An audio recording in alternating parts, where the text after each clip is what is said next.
Samantha हमेशा से मानती थी कि उसके परिवार का घर साधारण था, कुछ खास नहीं। एक शांत पड़ोस में स्थित यह एक आरामदायक 2 मंजिला घर था, जिसमें एक सफेद पिकेट बार्ड और एक अच्छी तरह से रखा गया बगीचा था।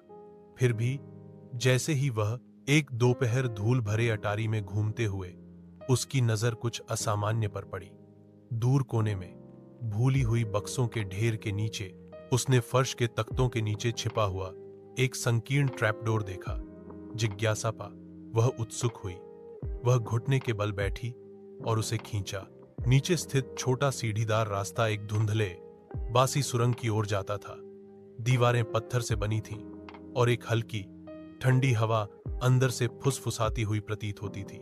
दिल धड़कते हुए सामंथा सावधानी से नीचे उतरी, उसकी टॉर्च अंधेरे को चीरती हुई।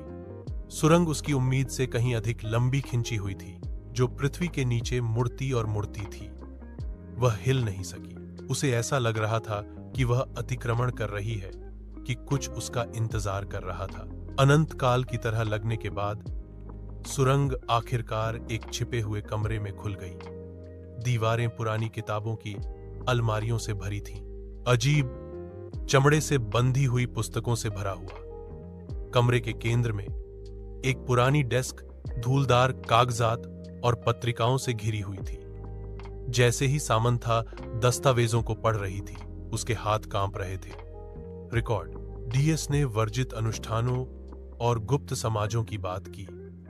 उसके परिवार का नाम बार बार उल्लेख किया गया। जितना अधिक उसने पढ़ा, उतना ही अधिक उसने महसूस किया कि उसके परिवार का इतिहास अंधेरे रहस्यों से जुड़ा हुआ था। रहस्य इसे दफन रहना था। उसने कुछ ऐसा उजागर किया था जिसे किसी को भी जानने की उम्मीद नहीं थी। कुछ ऐसा जो पीढ़ियों से छिपा हुआ था। जैसे ही खोज का भार उस पर पड़ा, उसने सबसे कम सुना।